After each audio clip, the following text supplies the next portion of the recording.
It's Mick. It's not Nick, it's Mick. All right, fellas, let's go!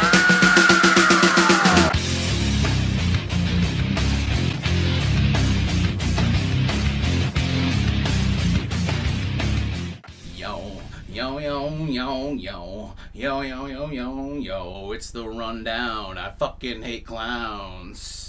It's the rundown, we don't mess around. Did you hear about the tale of the time that WWE decided to forget/ignore 90% of what happened the night before? Well, that's Raw. Yes. This week on Everybody Loves Cena, Raw comes to us from the Cajun Dome, which, to everyone's surprise, isn't the name of a location for a chili cook-off in The Simpsons. 777 begins the night already in the ring, looking more and more like a man whose stepdad probably decided what sexual positions he was allowed to do on his wedding night, here to ask us all if we can feel it. Can you feel it? Can you feel it? Oh, damn. Can you feel it? That sense that we're going to ignore 75% of what happened on Elimination Chamber the night before? I can't fucking wait. Also, this should never be a line that is spoken on Raw. To anyone, by anyone. It was pretty damn cool. I mean, it was. And speaking of pretty cool. Also, speaking of pretty cool, D's nuts. Mr. Helmsley goes on to tell us that DX is being inducted into the Hall of Fame, including himself, Shawn Michaels, X-Pac, the New Age Outlaws, and even China. Which of course makes every mother in the country shake with worry, because they don't want their sons looking online at what China has done in the past. They don't want her seeing her Playboy pictures. Now I think they're even making a movie about one of them, but according to The Rock, it doesn't matter what I think! SmackDown, I oversee NXT's... Let me try that one more time. It's live, there are no screw-ups. Oh, say that again? It's live, there are no screw-ups.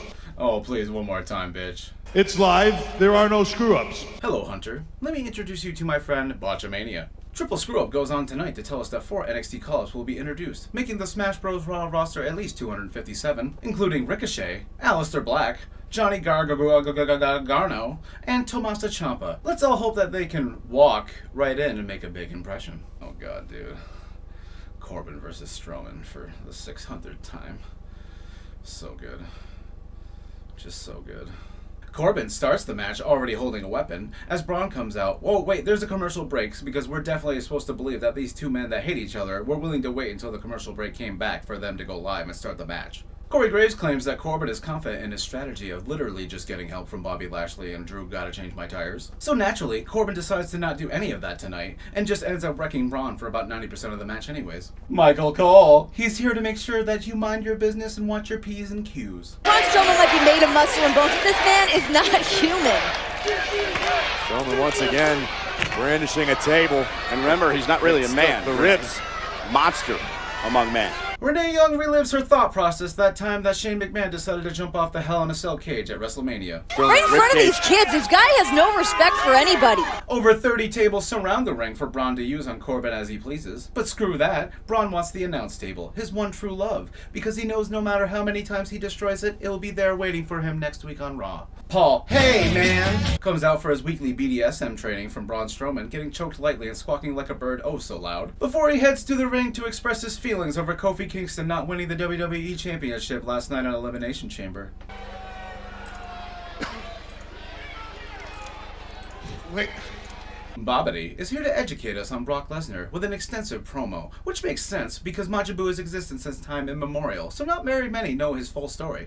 Paulus tries to involve the crowd of the Cajun Dome, but mistakes them for people with an actual pulse, and then decides to cut out early when the new Intercontinental Champion, that being Finn Balor's abs, makes his way to the ring to boast about his recent victory. But hold that phone! The hype man, Lio Rush, arrives suddenly to make sure he's distracted when Bend Over Bobby gets him from behind. Oh, it's Ricochet, who comes out to take out both Bobby Lashley and Lio Rush, leaving Finn Balor looking ever so confused, but he decides to just take off his jacket and go with the flow. The young man who knows no dream is too big, flies all over the ring and blows our minds throughout the entire matchup. But not even Corey Graves can handle what a stupid situation last night's match was between Finn Balor and Bobby Lashley. Can you blame Lashley? Oh, he's going to be humiliated. He lost a tag team handicap match that he was on the advantage side of. Renee Young definitely isn't taking pot shots at Corey Graves for his recent affair with Carmella. Allegedly. And the guy is a Greek god. Relax, world champion of love. This match goes on for so long that Renee can no longer contain her hunger for saltwater crab. Gotta get Ricochet to get in. fresh legs. Ricochet springboards off the top rope, hitting Leo Rush with a sweet uppercut, and then finishes off with a mid-air sonic spin dash. Natty Ponderosa is seen backstage asking Triple H if it's okay for her to get whisker implants, and then Drew appears. And then Dean appears. And then a slap appears. And then they make the damn match. What just happened? When we return from the commercial break, Lucha House Party is here to make sure we all want to continue watching Raw. Oh, never mind, it's just a 5-minute recap of everything happening with Becky, Charlotte, and Ronda. Lucha House Party wins! Oh, they were fighting Zack Ryder and Kurt Hawkins. I guess I missed that part. Bulma Caruso is out here with a new hairstyle and length, just like every other week, here to interview Heavy Machinery, who are here to promote their lifestyle of steaks and weights, deep fryer and pump and ire, taking a dump and getting that pump. But of course, because this is an episode of Raw, every segment must bleed into the other like a bad acid trip, as Lacey Evans decides to walk down the ramp again for no reason and then back up, causing a game of Monkey See, Otis Do. Johnny Wrestling and the 6th Universe's God of Destruction are backstage being accosted by the Glorious Gable, claiming that they do not deserve the match against the Revival as they are newcomers and have to work their way up. This, however, is a grave mistake on their part, as they forget that logic plus WWE equals the infinity sign. Of course the champs come out first because tradition LOL, as Beerus' brother joins Johnny Get a New Theme Song Wrestling to take on the Revival and reignite their rivalry from nearly 3 years ago. Taking high risk. Look out, Dash and Dawson. Gargano! And that is a classic Gargano move, taking out the Revival. Yeah, that's right, Cole. I don't know a single other wrestler that uses the suicide dive. Nope. Glorious Gable actually watched the TV from an angle that makes sense for once, as I'm not really sure if this is a botch or they just managed to slow themselves down like Ric Flair. Now by the tag champs, the Revival got the Shatter Machine. So naturally, the tag team champions that just won last week get pinned clean by newcomers who just got here tonight. Remember folks, if you're not getting over, it's not the writing, it's your own damn fault. Hey Ricochet, how do you feel about Charlie Caruso having a different hair length and style every week? Oh man. Sasha and Bayley come out, again with the worst tag team name in history, to a cricket-filled crowd who struggles to tell them that they deserve it. Now, it is a nice moment when they do honor the new tag team champions, but I honestly just sat here the whole time waiting for the heel turn to come, but it never did. It just kept on going. And then hell freezes over because Nia Do You Want to Play Jacks After Dinner says something I finally agree with for once. Oh, stop. Please, just stop. Renee Young takes a moment to make a snide comment at all the fans who are complaining about the recent patch on Dragon Ball FighterZ. Little salt in the air. Tamina, oh my god, she's only allowed 2 lines of dialogue because when you're in a team with Nia Jax and she has the stronger mic skills, you should probably just quit. Snuka comes down to the ring with Nia Jax, ready to pounce on Bayley and Sasha. Unfortunately for them, though, they forgot to plug themselves in last night and only had about 12 seconds of energy left before Bayley's music decides to hit immediately. And they were treated to a DX promotional video about their induction into the Hall of Fame, finally giving that honor to Chyna after all this time, by giving her about 3 seconds of airtime and a 2-minute video. Yay. I got 2 words for you. Oh, do it! Come on, Cole, do it. So Renee is the dom and Cole is the sub.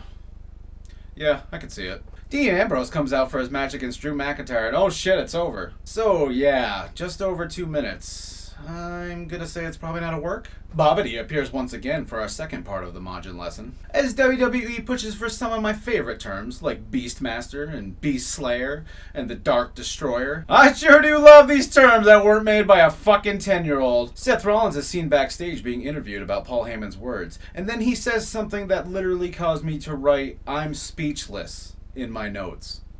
You know, Charlie, you can call Paul Heyman a lot of things, and I have, but a liar is not one of them. I'm just gonna let that one stand on its own. I don't need to comment. My work here is done. Good God.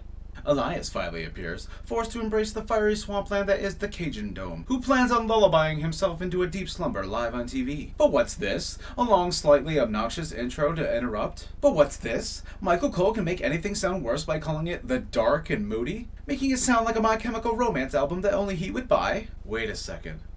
Michael Cole Raw. My Chemical Romance. What have I done?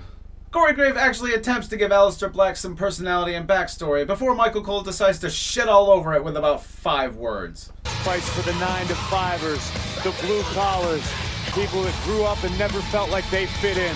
That's who Alistair fights for. and eliminates everyone in his path. He is a Dark Destroyer. First you call him the Dark.